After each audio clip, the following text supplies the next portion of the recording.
Sumérgete en la palabra de Dios. Cava un poco más profundo. Descubre el mensaje de la Biblia para ti hoy. Pathway to Paradise Ministries presenta Profundizar, su estudio bíblico diario con el pastor David Salazar. Hola amigos y bienvenidos a Profundizar, tu estudio bíblico diario. Soy David Salazar y estoy contento de poder estar esta mañana con ustedes para aprender y compartir más acerca de la palabra del Señor. Estamos estudiando el capítulo 5 de Daniel. Hoy tenemos el tema titulado Fiesta de Belsasar y vamos a hablar sobre la experiencia que tuvo el rey Belsasar cuando tuvo esa fiesta que llevó a la destrucción de sí mismo y de su reino. Vamos a comenzar con una oración. Oremos. Amante Padre Celestial, en esta mañana te agradecemos porque nos permite venir a ti en oración, porque podemos comenzar este día con tu palabra, estudiándola, leyéndola y también, Señor, queremos vivirla. Rogamos, Señor, que tu enseñanza sea en nosotros una verdadera experiencia, que podamos vivirla y no solamente oírla. Pedimos también que el Espíritu Santo nos guíe, nos enseñe y sea nuestro instructor. En el nombre de Jesús. Amén. Vamos a comenzar leyendo en el capítulo 5 de Daniel, los versículos 1 al 4. Y dice: El rey Belsasar hizo un gran banquete a 1000 de sus príncipes, y en presencia de los 1000 bebía vino. Excitado por el vino, Belsasar mandó traer los vasos de oro y de plata que Nabucodonosor, su padre, había traído del templo de Jerusalén, para beber en ellos el rey y sus príncipes, sus esposas y concubinas. Entonces trajeron los vasos de oro que habían sacado del templo de Dios en Jerusalén, y el rey y sus príncipes, sus esposas y sus concubinas bebieron en ellos. Bebieron vino y alabaron a sus dioses de oro y de plata, de bronce, de hierro, de madera y de piedra. En estos versículos vemos la experiencia de Belsasar después de caer bajo la influencia de la bebida, del vino, de esta fiesta, de esta gran celebración. Sabemos de que estaban en Babilonia, todos amurallados, cerrados, porque había una inminente invasión por parte de los medos y persas. Pero al estar en esa gran Babilonia, esa gran ciudad que estaba amurallada y que parecía impenetrable, que tenían provisión por parte del río para poder tener y mantenerse con vida por mucho tiempo, quizás sin ningún tipo de límite, el rey se sintió seguro de que jamás podrían ser destruidos, de que los invasores se cansarían de estar tratando de entrar en Babilonia y por ende, al final de cuentas, se devolverían. Esto hizo que el rey, sus príncipes, sus consejeros y allegados se sintiesen seguros y en vez de prepararse o planificar cómo poder defenderse, decidieron hacer más bien una fiesta, alabar a los dioses de oro, de plata, de piedra, de bronce.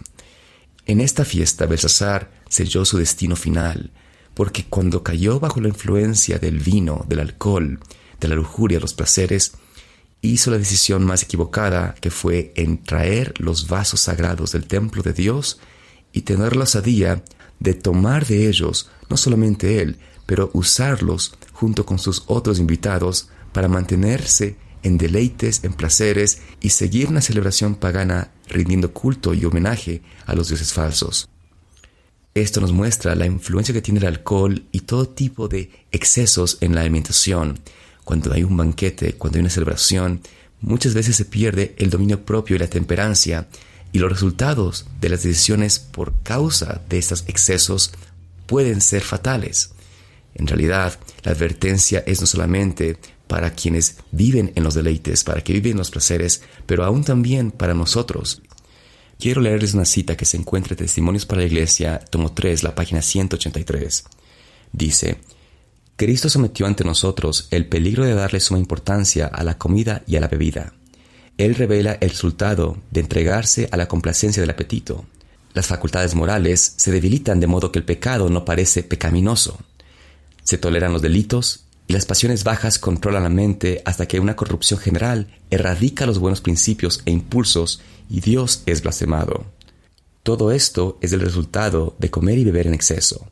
Esta es precisamente la condición que Él declara que existirá en su segunda venida. ¿Serán amonestados los hombres y las mujeres? ¿Estimarán la luz o llegarán a ser esclavos del apetito y las bajas pasiones? Cristo nos presenta algo superior por el cual trabajar y no meramente por lo que comeremos y lo que beberemos y con lo que nos vestiremos. Comer, beber y vestirse son llevados a tal exceso que se convierten en crímenes y están entre los pecados señalados en los últimos días y constituyen una señal de la pronta venida de Cristo. Es imposible presentar nuestros cuerpos a Dios en un sacrificio vivo cuando estén llenos de corrupción y enfermedad por nuestra propia indulgencia pecaminosa. En esos pasajes de la pluma inspirada podemos ver que la advertencia es contundente. Las facultades morales se debilitan cuando tomamos en exceso, cuando comemos en exceso, cuando no tenemos temperancia y damos rienda suelta a nuestros apetitos y pasiones. El pecado deja de verse pecaminoso y esta corrupción erradica los buenos principios e impulsos y Dios es blasfemado. Tal vez pensamos que la blasfemia es hablar contra Dios, el usar su nombre en vano o quizás tomar el poder de Dios y perdonar pecados. Todo esto es blasfemia, correcto. Pero también se blasfema a Dios cuando nuestras mentes están controladas por nuestros apetitos y pasiones y nosotros, en vez de adorar al Señor, adoramos a nuestros cuerpos. Muchas veces nosotros hemos puesto a nuestros cuerpos, a nuestros impulsos, a nuestras pasiones por encima de nuestro deber, de nuestra adoración al Señor. Es muy triste ver que muchos adventistas han rechazado la advertencia del Señor en cuanto al tiempo que vivimos y de tener una alimentación sana, una alimentación más sencilla, libre de productos animales. Es para muchos adventistas casi imposible el dejar de comer carne. No se dan cuenta que están siendo controlados por su apetito.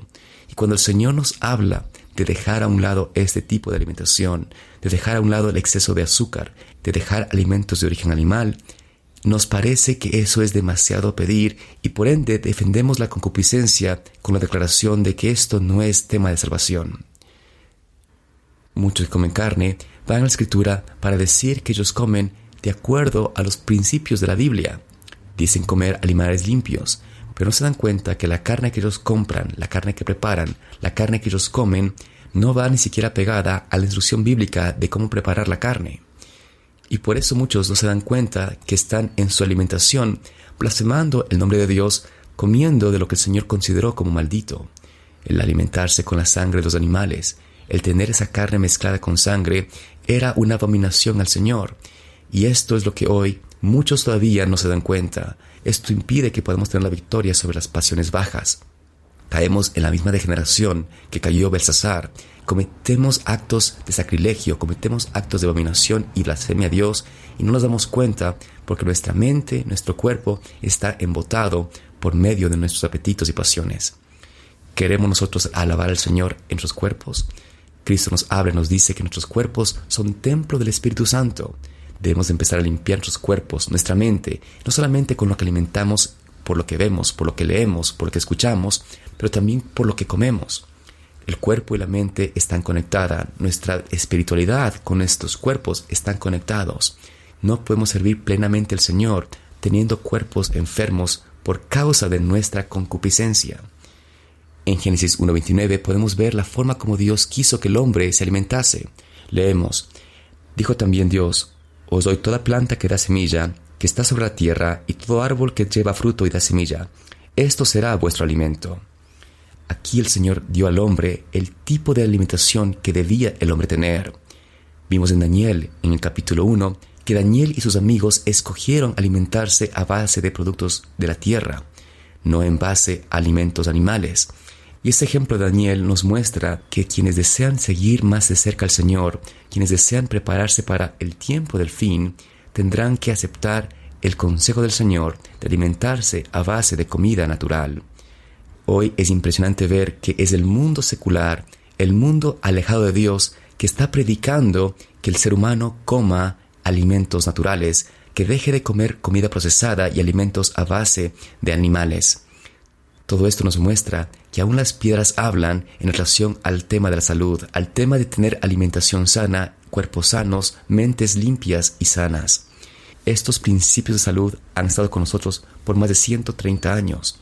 Hemos tenido la oportunidad de ser luz y lumbrera al mundo, pero tristemente, una gran mayoría de adventistas aún siguen alimentándose de alimentos a base de carne.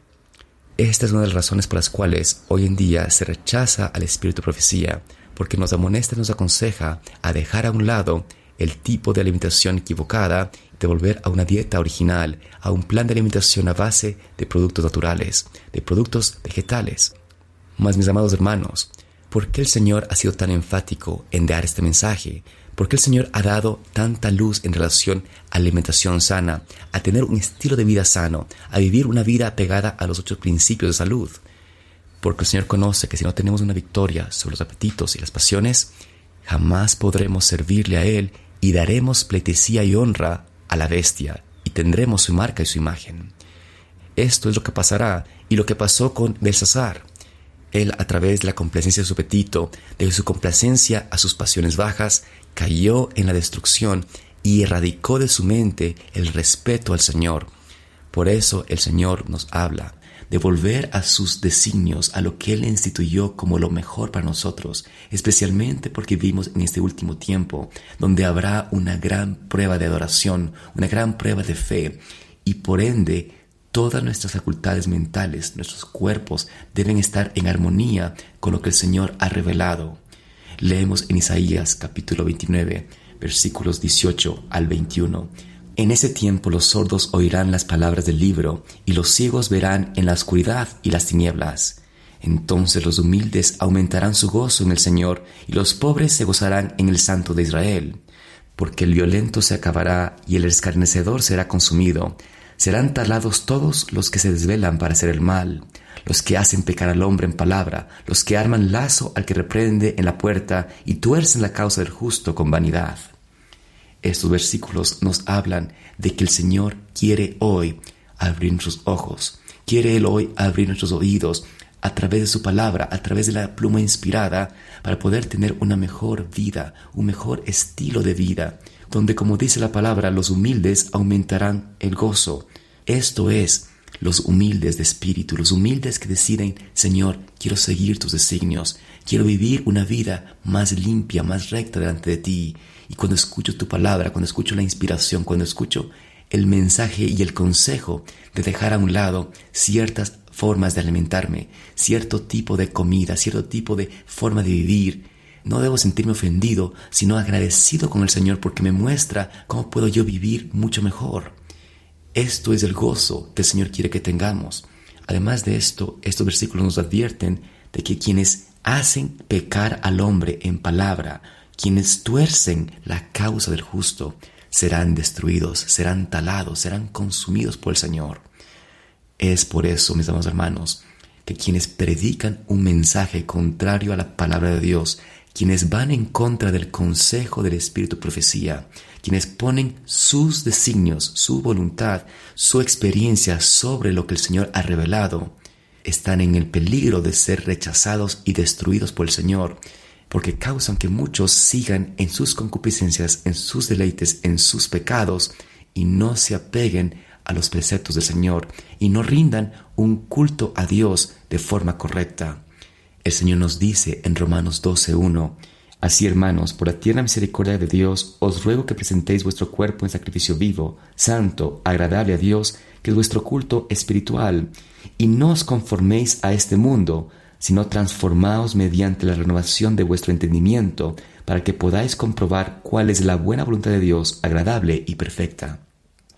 Esta es la experiencia que el Señor quiere que hoy tengamos, que tengamos un culto espiritual, un culto racional, y para hacer esto se requiere de presentar nuestros cuerpos en sacrificio vivo, santo, agradable a Dios, no conformado a las prácticas del mundo, no conformado a los deleites del mundo, no conformado al apetito del mundo, sino transformando nuestra mente, nuestro entendimiento por la renovación del Espíritu Santo, para que podamos comprobar cuál es la buena voluntad de Dios, agradable y perfecta. Que el Señor en este día nos permita tener esa experiencia de ser sacrificios vivos, agradables al Señor, y que podamos darle el culto y la adoración que Él se merece. Dios te bendiga y les guarde, y esperamos vernos aquí en Profundizar mañana.